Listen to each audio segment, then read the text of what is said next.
Bismillah. Assalamualaikum warahmatullahi wabarakatuh.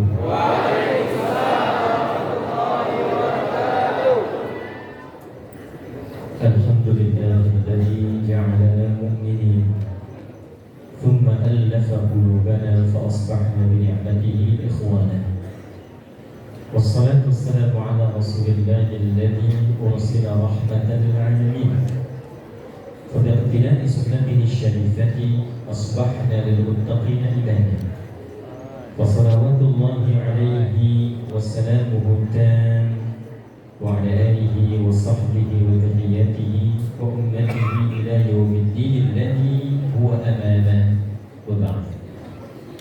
عباد الله، أوصي نفسي وإياكم بتقوى الله فقد فاز المتقون فلا تموتن إلا وأنتم مسلمون.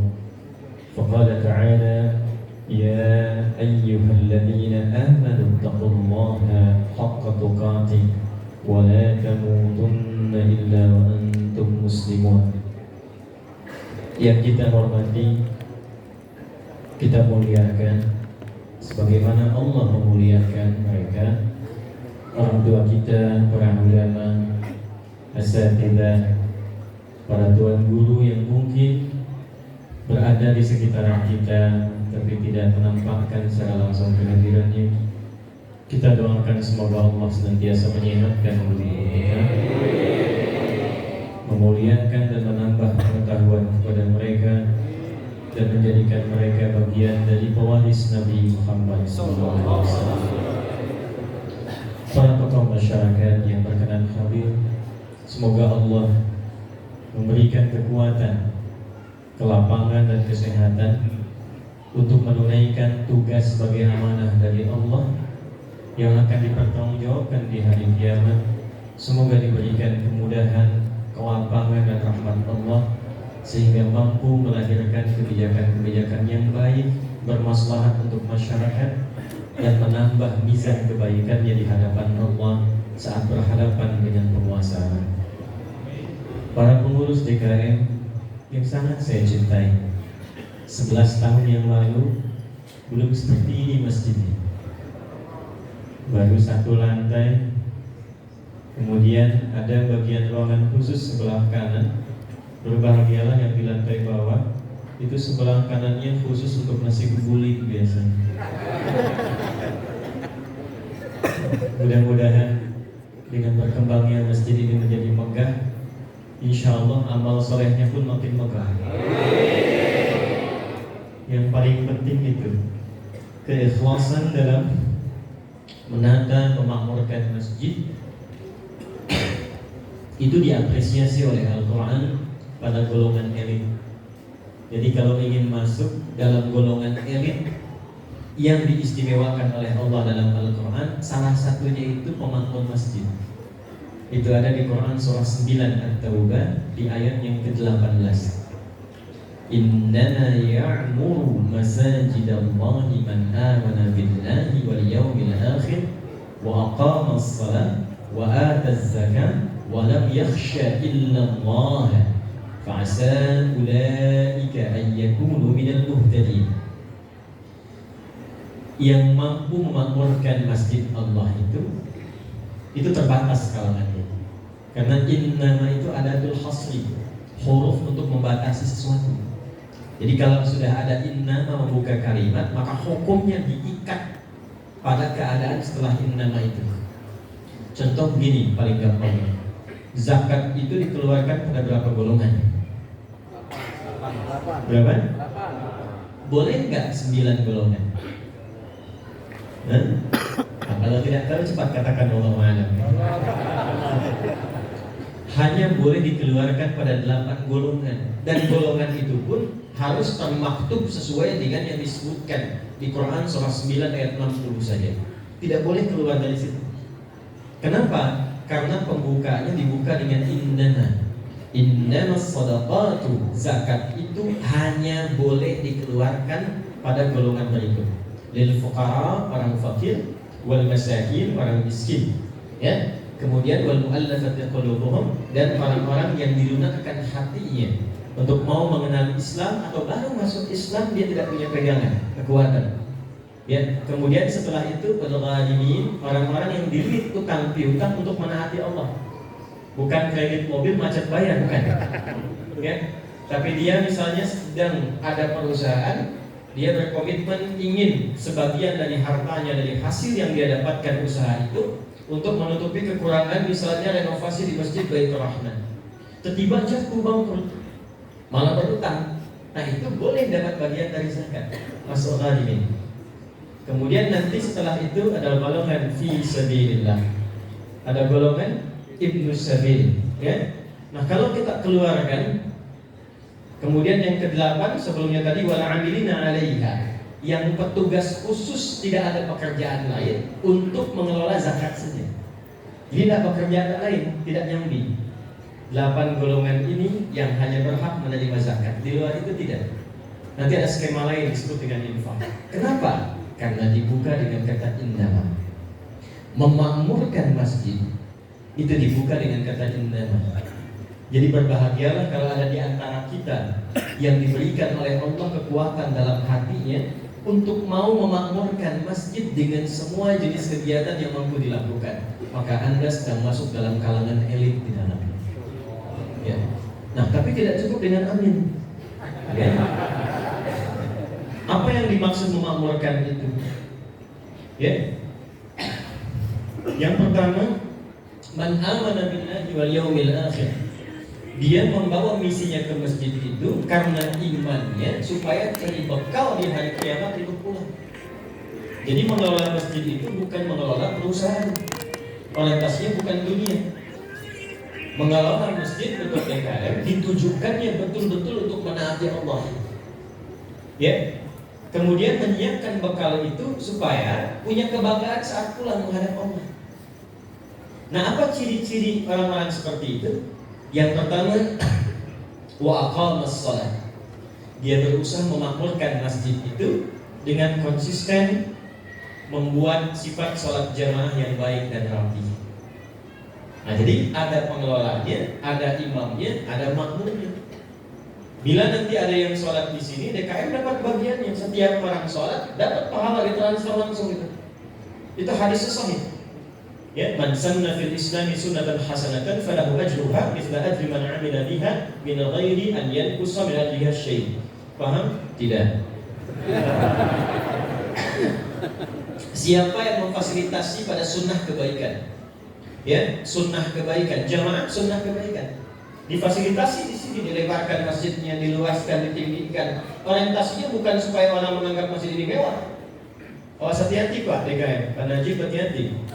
Kalau hanya keinginan menjadikan masjidnya tanpa dinilai mewah, nah maka keluar dari golongan elit itu. Ya, keluar dari golongan elit. Diharapkan dengan masjidnya direnovasi, jamaah mesti nyaman merasakan kenikmatan sholat di sini. Safnya makin luas, ada kenikmatan untuk ibadah kepada Allah. Itu setiap orang masuk satu, maka dia sholat baru masuk dapat 25 kebaikan. Sholat dapat 27. Jarak satu keduanya 500 tahun, dua ketiganya 500 tahun. Itu di Sahih Muslim. Itu begitu jamaahnya dapat, langsung DKM-nya pun setiap orangnya dapat transferan sama persis dengan orang yang ibadah di situ. Itu satu.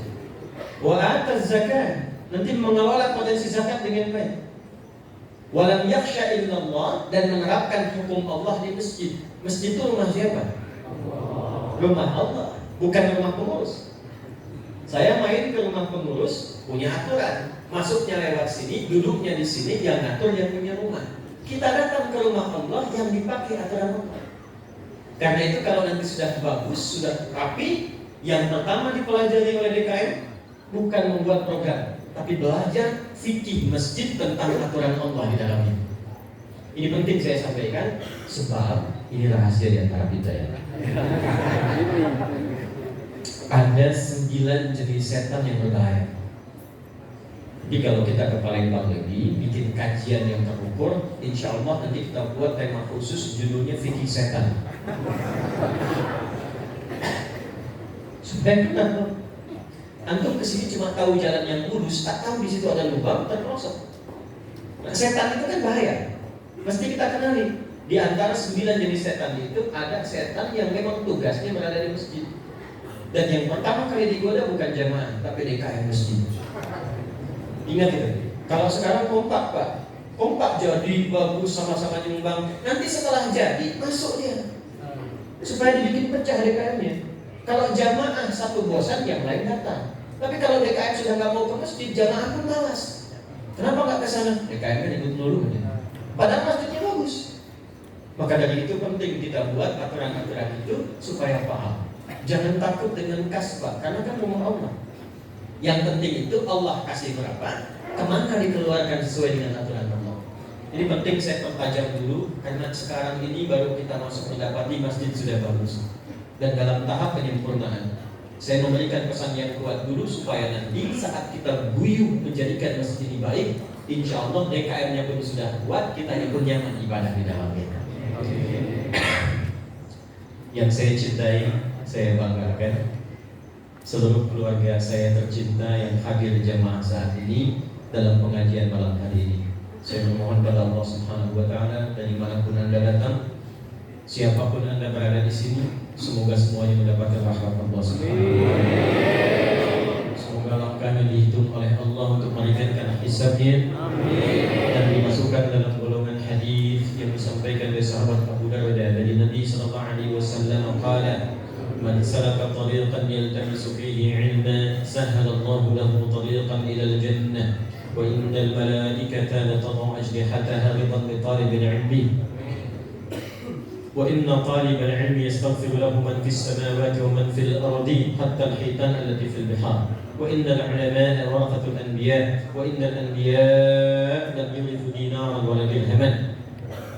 Siapapun yang melangkahkan kakinya, dia berangkat dari manapun asalnya, menempuh perjalanan dengan tujuan untuk belajar, mau ngaji tidak yang lain, bukan untuk selfie, bukan untuk foto-foto, bukan hanya untuk menggambarkan saya jumpa ustadz bikin status, tapi tujuannya betul-betul untuk belajar. Dia datang untuk belajar, dia rekam pun untuk belajar, dia foto pun dia tebarkan untuk menenangkan hatinya supaya belajar. Apa yang Allah berikan kepadanya? Dari sejak dia berangkat sampai dengan ke majlis ilmu, sampai dia pulang, Allah perintahkan malaikat mencatat langkahnya untuk meringankan langkah dia saat hisab menuju surga. Hadisnya sahih. 2. Nanti kalau Anda ada ustaz lain lagi, praktekkan hadis ini. Sejak dia berangkat, duduk sampai pulang, Allah perintahkan satu malaikat khusus membentangkan sayapnya, memberikan ridha kepada penuntut ilmu itu. Dan di antara ridhonya Allah itu, ya, melalui malaikat tadi itu ada 2.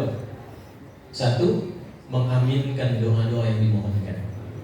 Nah, jadi kalau nunggu penceramah, nunggu kiai, nunggu tuan guru, nunggu al-habib, hadaib, misalnya ustaz, itu jangan banyak kita melakukan hal yang tak penting.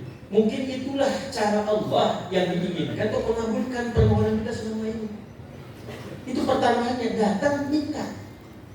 Mungkin itu yang menjadikan doa Anda cepat terjawab dalam keadaan berdiri ingin belajar, gelap-gelapan ingin mencatat. Itu mahal sekali, mahal. Di posisi itulah justru aminnya malaikat itu cepat diberikan bagi orang-orang yang serius mendapatkan ridha Allah Subhanahu wa taala. Jadi isi dengan doa. Yang kedua, ridhanya malaikat itu juga berarti permohonan kepada Allah ampunan dari semua dosa-dosa yang pernah dikerjakan penuntut ilmu itu.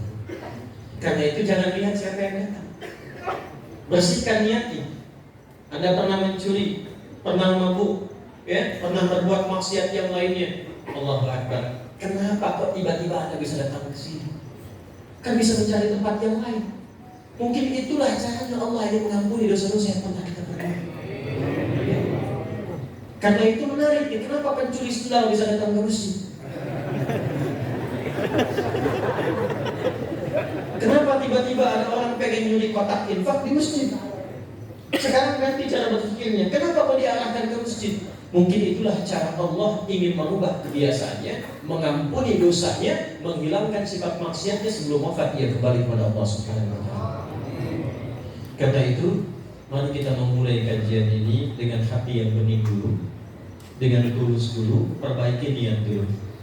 Ya, pegang handphone setelah masuk ke kajian, simpan dulu supaya kita mendapatkan fadilah-fadilah tadi. Nah, terakhir,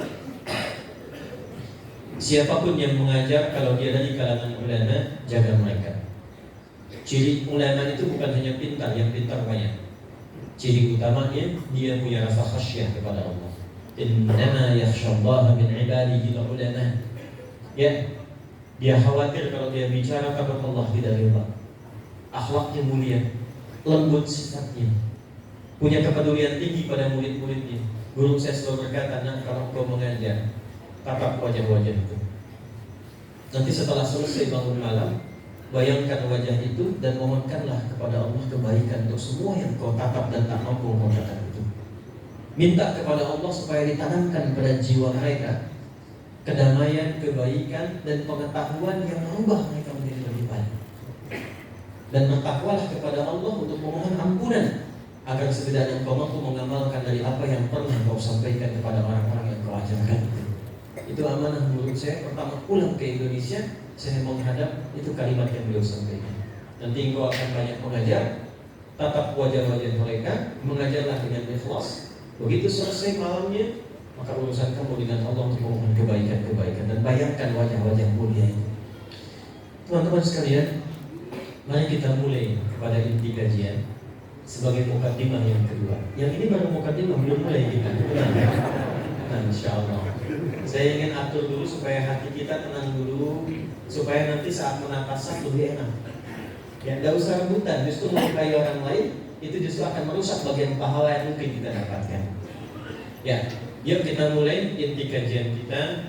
Catat dulu sumbernya, referensinya dari Al-Quran dan hadis Nabi Muhammad SAW. Baru kemudian kita belajar. Malam ini cukup satu ayat dan satu hadis saja. Quran surah ketiga Ali Imran di ayat 103. Hadisnya sudah, hadisnya di Sahih Sunan Abu Dawud. Sahih Sunan Abu Dawud. Di Sunan Abu Dawud itu ditarjih kembali, dikeluarkan yang sahihnya. Maka dari yang sahih ini ada beberapa hadis-hadis yang menjadi topik kita. Nomor hadis 4297. Rawinya adalah sahabat mulia Thauban Maula Rasulullah SAW, asistennya Nabi. Jadi yang meriwayatkan hadis ini di antara orang terdekat Nabi yang menjadikan sisa hidupnya dibaktikan untuk melayani Nabi. Jadi nanti ada sahabat Malik bin Anas, ada juga sahabat Thauban radhiyallahu ta'ala anhuma. Sudah? Baik. Berapa menit lagi kita sampai ke Isya? 3 menit. 3 menit. 3 menit lagi. Ya. Saya bacakan pembuka ayatnya, kemudian setelah itu saya cukupkan pada inti materinya, lalu saya bacakan hadis, kemudian setelah itu kita susun saf dengan baik. Sepakat? Bismillahirrahmanirrahim. Wa'tasimu bihablillahi jami'an. Saya ulang. Wa'tasimu bihablillahi jami'an wa la tafarraqu. Tahan sampai situ. Saya ulang. Quran surah ketiga ayat ke-103. Ali Imran ayat 103. Wa'tasimu bihablillahi jami'an wa la tafarraqu. Yang wadhkuru ni'matallahi 'alaikum itu simpan dulu. Jelas? Ya. Kemudian saya bacakan hadis ini untuk menjelaskan bagian-bagian ini yang hilang sekarang tidak kita miliki praktikalnya. Qala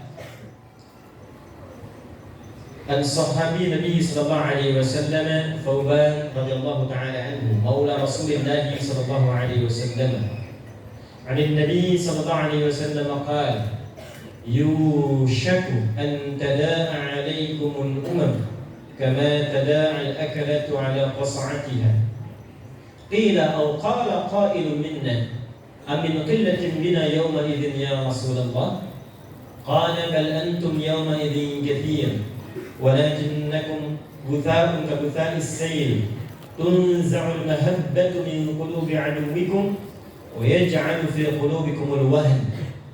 Wa man wahnu ya Rasulullah? Qala hubbud dunya wa karahiyatul maut. Qala hubbud dunya wa karahiyatul maut. Titik, itu ayatnya, itu hadisnya. Sekarang fokus baik-baik, perhatikan baik-baik. Kita akan bahas ayat dan hadis ini setelah menunaikan sholat Isya berjamaah. Untuk membuktikan kita bagian hamba Allah yang baik, maka sebelum kita sholat, saya berikan gambaran satu hal: susun saf dengan baik. Tidak perlu berebut, lurus saja, rapatkan. Kalau sudah tak cukup, perhatikan, ada amalan besar sekali yang bukan hanya sama pahalanya dengan yang di dalam, tapi bisa 2 kali lipat dari apa yang ada di dalam. Itu ada amalan di Quran surah 58 di ayat yang ke-11. Ya ayyuhalladzina amanu idza qila lakum tafassahu fil majalisi fafsahu yafsahillahu lakum. Hai orang-orang beriman, jika disampaikan kepada Anda, rapikan, luaskan saf, masuk yang renggang-renggang, ada slot isi. Orang-orang yang mampu meluaskan, walaupun dia tidak ada berada di situ, maka Allah akan balas dengan memberikan kelapangan selama hidupnya. Ketika dia memberikan kelapangan kepada orang lain, Allah balas untuk melapangkan dia selama hidupnya. Karena itu sebelum membentuk saf salat Isya, berdiri nanti. Setelah itu rapikan. Yang tidak dapat, pakai ayat ini, langsung luruskan, langsung bikin saf lurus keluar, sesuaikan. Tidak usah merasa kecil dengan yang ada di dalam, karena Allah akan berikan lebih daripada apa yang pernah kita bayangkan. Tapi jangan semua keluar. Luruskan dulu. Sudah? Baik, nanti setelah sholat, salam, beres, masuk lagi, rapikan lagi, duduk, tidak harus sama dengan saf sholat, yang penting semua mendapatkan bagian yang baik. Siap insyaallah? Kita akhiri dulu. Subhanakallahumma wa bihamdika asyhadu an la ilaha illa anta astaghfiruka wa atubu ilaik. Assalamualaikum warahmatullahi wabarakatuh.